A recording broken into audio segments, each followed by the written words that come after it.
Coucou, ça va? Bon, il est tôt le matin. Moi, je voulais dormir, mais il y a une meuf qui est arrivée tôt dans ma maison. Qu'est-ce que tu veux que je fasse? Je me réveille et je lui ouvre. Et du coup, je ne dors pas. Ce qui n'était pas dans mes plans. Et j'arrive pas à me rendormir. Je commence à être malade. Là, je suis en train de regarder sur internet toutes les techniques pour arrêter de avoir de la toux, pour arrêter d'être malade, machin. Bon, tu sais, des fois c'est dur pour moi parce que je me remets beaucoup en question.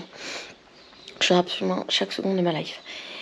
Et je fais des voyages avec des femmes, donc je fais des choses qui touchent l'humain. Et donc, je passe ma vie à me remettre en question pour savoir si ce que je fais c'est bien, si ça a du sens, est-ce que ça a du sens pour les gens, est-ce que ça a du sens pour moi, est-ce que j'ai raison de continuer, est-ce que je fais bien les choses. C'est très difficile parce que, tu vois, si j'avais genre un voyage organisé de temps en temps, ça ferait une remise en question de temps en temps, mais moi c'est tous les mois. Et du coup, tous les mois, j'ai exactement cette remise en question. Mais c'est bien, tu vois. C'est très bien de se remettre en question tout le temps. Mais c'est pas si facile, et émotionnellement. Et là, ces derniers jours, j'étais un peu... Parce que tu vois, je sais à quel point mes voyages sont incroyables et à quel point ils changent les vies des personnes, pour de vrai. C'est pas pour me la raconter que je dis ça. C'est un fait. Mes voyages, vraiment, ils sont trop bien. Et vraiment, ils changent la vie des meufs. Mais parfois, il y a des meufs qui soit mettent du temps pour s'en rendre compte, soit c'est des meufs qui n'étaient pas exactement prêtes à recevoir, soit c'est des meufs qui vont s'arrêter sur un aspect plus pratico-pratique et par exemple qui vont marronner ou qui vont critiquer des trucs qui en vrai sont nuls, qui sont vraiment du quotidien et de la vie en collectivité. Il y a des filles pour lesquelles ça va être difficile de sortir de leur zone de confort, et donc comme ici absolument tout ce qui se fait dans le voyage, de vivre avec des meufs aux activités qui sont proposées et à la manière dont elles ont proposé, c'est de la sortie de zone de confort, mais c'est très dur pour elles et elles sont bousculées, et donc soit elles n'arrivent pas à apprécier réellement ce qu'elles sont en train de vivre, apprécier dans le sens de vraiment comprendre et entendre et voilà, et vivre vraiment ce qu'elles sont en train de vivre, soit elles vont s'arrêter au fait que je suis bousculée, donc c'est pas bien parce que c'est pas ce que je voulais et moi je veux continuer à faire ce que je fais dans ma vie, c'est-à-dire pas ce qu'il faut pour que ça aille, mais au moins je connais pas ce qu'il faut. Et du coup, pendant le voyage, elles ont pas une si bonne vibe, tu vois. Et il y a des meufs aussi qui peuvent parfois, dans les voyages, me trouver un peu dure. Ça, c'est le plus difficile pour moi. Parfois, il y a des filles qui me trouvent dure. Et c'est marrant parce que c'est déjà revenu plusieurs fois. Et alors moi, à aucun moment dans la vie, mais genre à aucun moment dans mes vidéos, je dis que je suis une doudouce. Au contraire, j'ai toujours dit, je suis pas une doudouce. Moi, je suis pas la meuf, gna gna gna, je vais te faire des câlins. Gna. Bon, j'avoue, je suis câlineuse. C'est pas vrai, je fais des câlins. Mais je suis pas une doudouce. Et donc, je trouve ça très intéressant. Pas très intéressant, c'est pas ça le mot. Très étonnant qu'on s'attende de moi que je sois une doudouse alors que je suis pas une doudouse. Ça se voit dans mes vidéos quand même que je suis pas une doudouse. On a 9 ans de vidéos ensemble, une par jour.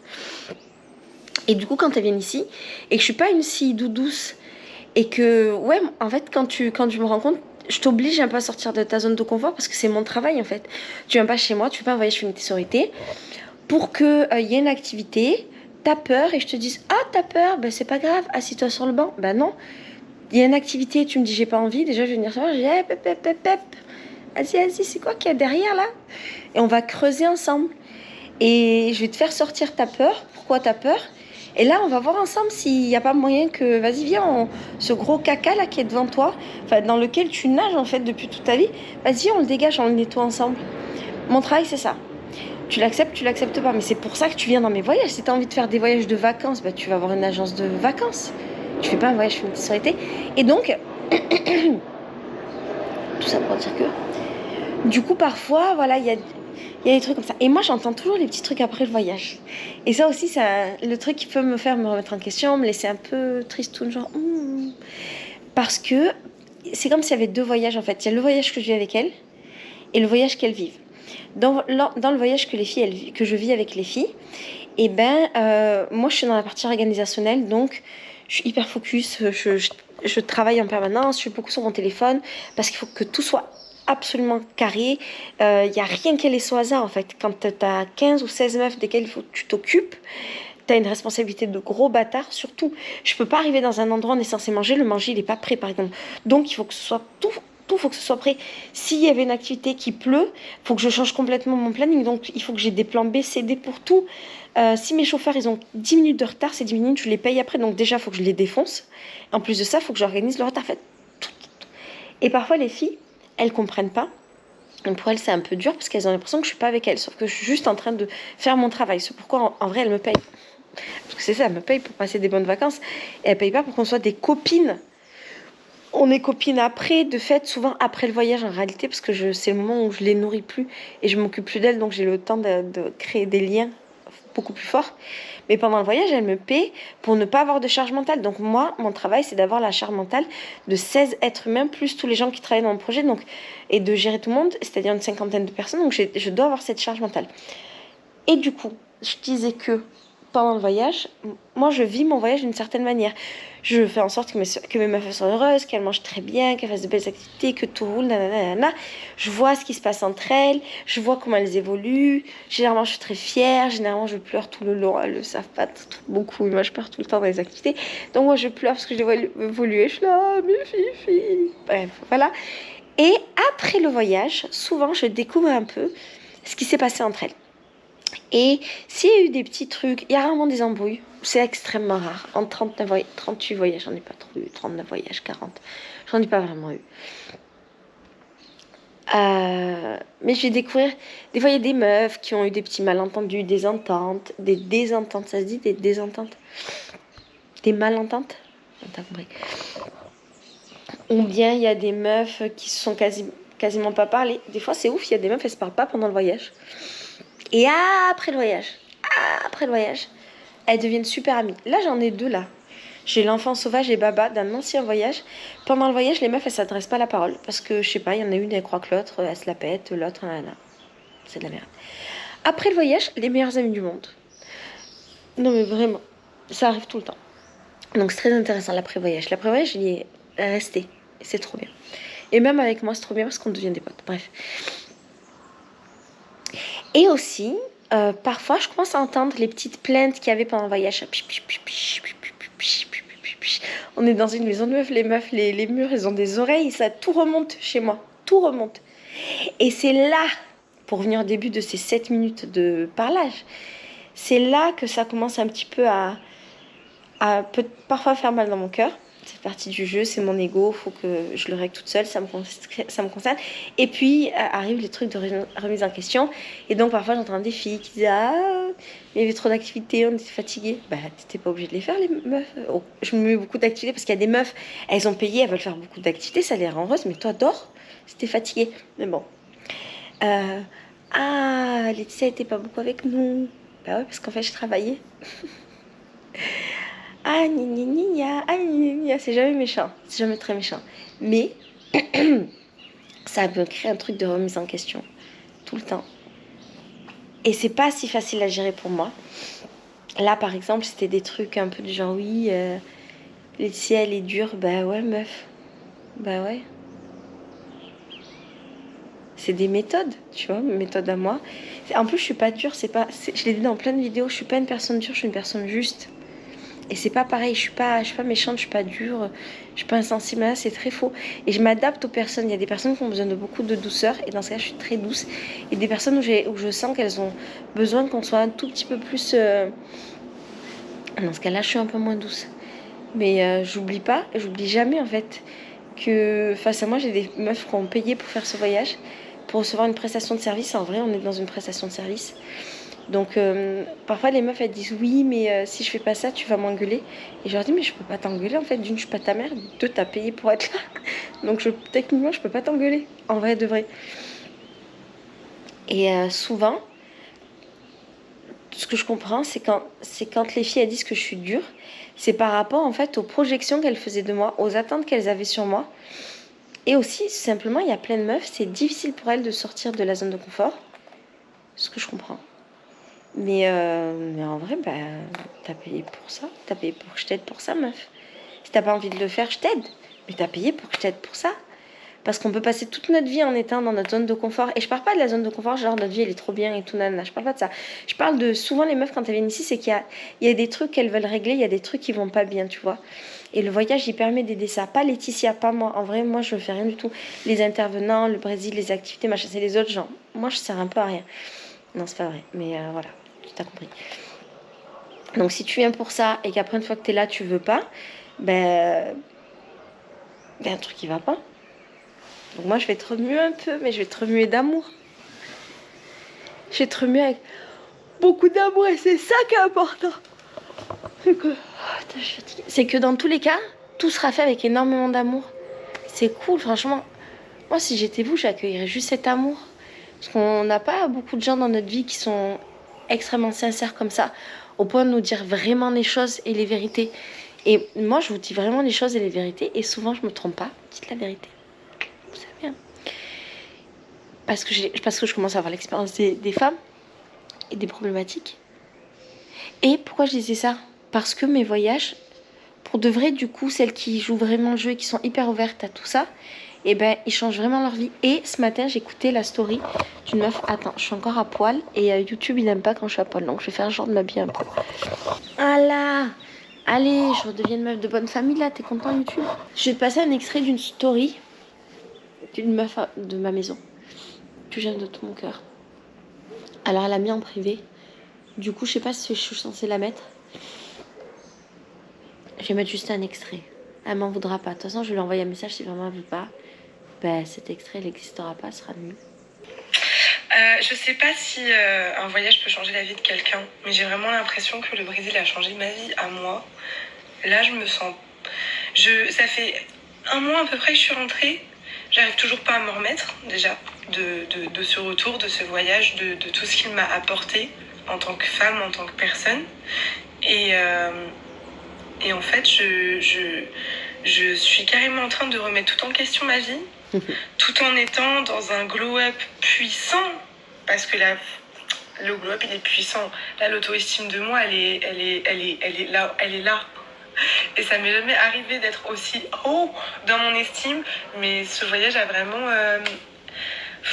il a changé ma vie.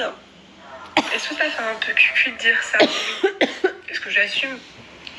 Ouais, vas-y, on assume. Le fait d'être vraiment dans une maison avec que des femmes qui ont une vision hyper bienveillante les unes des autres, peu importe ce qu'on fait dans la vie, peu importe la manière dont on s'habillait, peu importe la manière on s'arrêtait des fois et on twerkait dans la rue.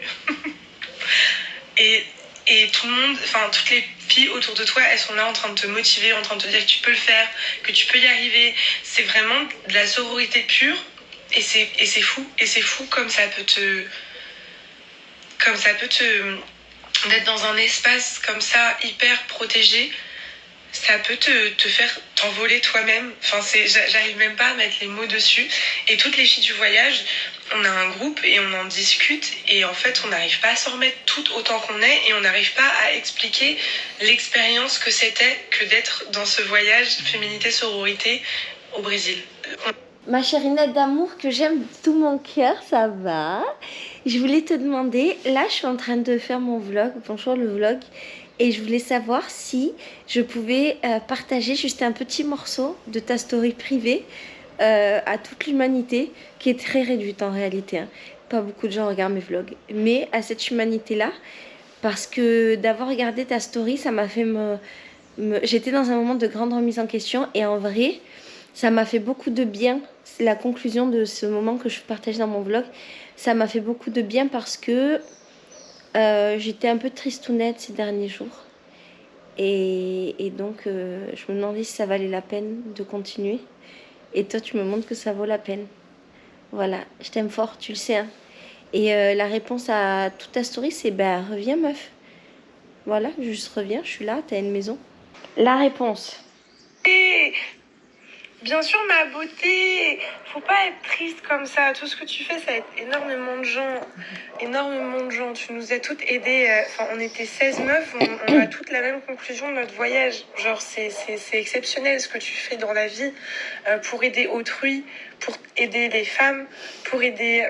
C'est fou, c'est fou. C'est vraiment c'est exceptionnel ce que tu fais. Et même si tu es dans une petite période de down et que tu te demandes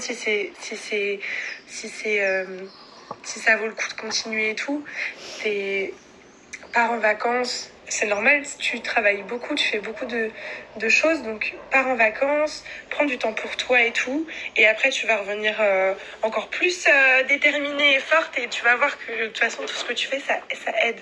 Et oui, tu peux utiliser toutes mes stories, tu peux m'utiliser moi même, tout ce que tu veux. Il y a trop de choses à faire dans cette vie, c'est pas possible, il y a beaucoup trop de choses à faire. C'est ouf, j'ai trop de travail, mais c'est cool, j'ai envie. Mais il y a trop. Déjà, premièrement, il y a trop, mais pas assez de lumière dans cette pièce. C'est pour ça que souvent je suis dans mon lit le matin, parce que dans cette pièce, il n'y a pas toujours beaucoup de lumière. Donc, on va faire quoi? Mettre la musique. Est-ce que ça a un lien? Non. I want to be a man. Come and give me a hug. Somebody ask man.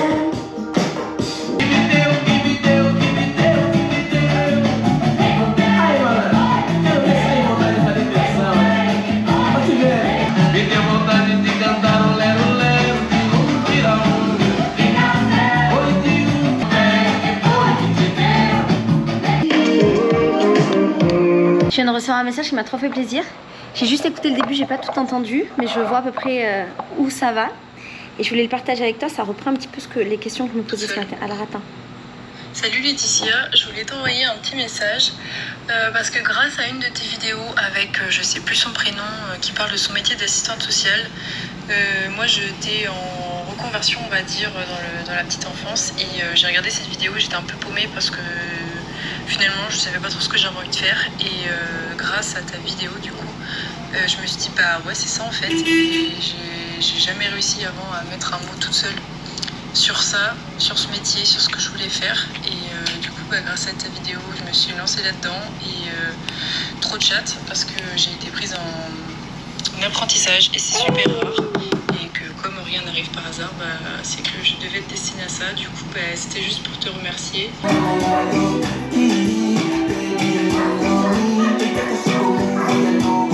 Tu sais, je pensais ici, ce qui est un peu difficile dans mon cas par rapport au travail, aux remises en question, machin, parce que je ne me remets pas en question que par rapport au voyage Montessori, je le fais aussi beaucoup par rapport à ma maison d'hôte, à mon agence, qu'est-ce que je fais, qu'est-ce que je fais pas, est-ce que c'est bien, est-ce que c'est pas bien. Et je passe ma vie à me poser des questions et à essayer toujours de faire mieux, et essayer surtout de rendre heureux les gens qui travaillent avec moi. Ça, c'est une priorité. Et j'ai bien conscience du fait que je suis très loin des priorités classiques d'une personne entrepreneuse, mais c'est des choix.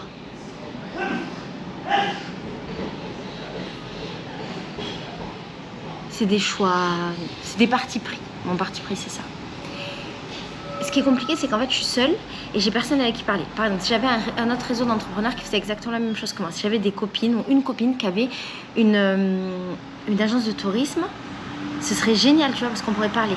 Je connaissais une meuf qui a une agence de tourisme qui arrive à peu près pareil que moi ici à Rio, qui a son agence et tout. Et on était devenues un peu copines. Après, elle m'a super zappée. Je crois qu'elle voulait plus être mon amie. Alors que vraiment, j'ai rien fait. Mais vraiment, j'ai rien fait. C'est comme ça. Et j'aurais trouvé ça trop cool, tu vois, de pouvoir parler. Et juste de parler du quotidien, des problèmes, de ce qu'on affronte, des décisions qu'on prend, des trucs comme ça. C'est trop intéressant, c'est hyper riche. De la même manière que le fait d'être youtubeuse et d'être youtubeuse seule, c'est un peu nul, tu vois, parce que j'ai pas d'amis youtubeurs avec qui parler. Quand il y a mon frère, j'avoue, c'est trop bien parce que mon frère, il adore parler de sujets comme ça. De mon frère Ilian. En fait, Issam, il adore parler d'entrepreneuriat. C'est cool, mais il lui manque l'expérience parce qu'il en a jamais fait en fait.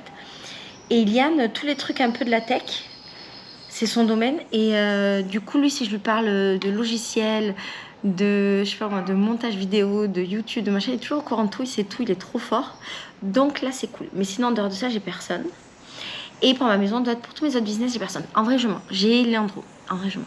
J'ai quand même Leandro, mais Leandro... Non, j'ai Leandro, mais il travaille pas exactement dans le même truc que moi. On a une agence de tourisme ensemble. Lui, on parle beaucoup de tout ce que je fais du tourisme, on parle beaucoup de tout ce que je fais dans la maison, de tout ce que je fais dans mes voyages.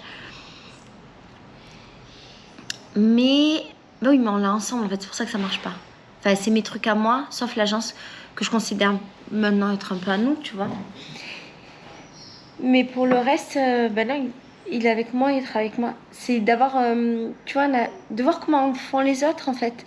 Parce que nous, les humains, on fonctionne par miroir et on s'entraide comme ça avec l'expérience des autres. Mais quand tu es tout seul, c'est dur de prendre du recul sur toi-même. Et quand j'avais mon frère, je me suis rendu compte que le fait de parler avec lui, ça avait débloqué énormément de situations, énormément de choses. Juste le fait de pouvoir parler avec quelqu'un, c'était trop intéressant. Et quand tu parles seul, bah, tu parles à ta caméra et t'as pas trop de retour en fait. Voilà. Alors sachez que je réponds jamais au téléphone. Je sais pas qui m'appelle. Ah, mais ne m'appelez pas les gens parce que je refuserai toujours les appels. Mais toujours à 100%. 100% des appels, je les refuse dans ma vie. Ne m'appelez pas du tout.